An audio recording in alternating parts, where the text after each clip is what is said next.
स्वातंत्रवीर सावरकर जी की बात बतलाता हूं। अत्यंत बड़े योगी थे। उनके जैसा योगाभ्यास करने वाला भी बिरला है। और मैं अपने छात्रावस्था से उनको योगेश्वर कहते आया हूं। और ध्यान में ये रखना, 11 वर्षों तक कोलू चलाते हुए अंडमान में उन्होंने जो यातनाएं सही, उन सारी यातनाओं को सह सके।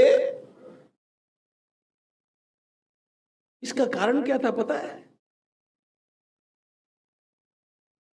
पतंजलि के सारे योग सूत्र उनके कंठस्थ थे और रोज वे उसकी आवृत्ति करते थे।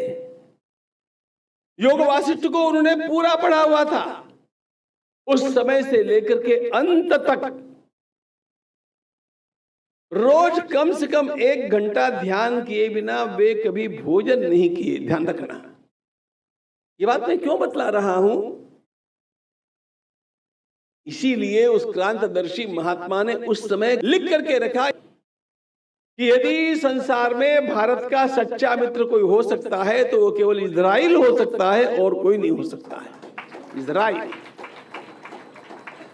इसलिए भारत को इजराइल के साथ मैत्री करनी चाहिए।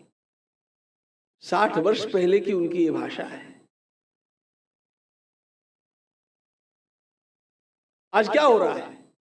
यदि हमारा विश्वसनीय कोई भी मित्र है तो वो केवल वही है। और इस बात का उन लोगों को पता है। हमारे सरकारों की अकल ठिकाने आने में 70 वर्ष लग गए।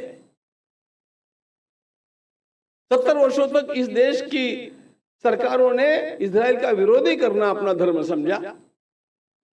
क्रांतदर्शी होते हैं ये लोग जो अध्यात्म की शरण में जाते हैं।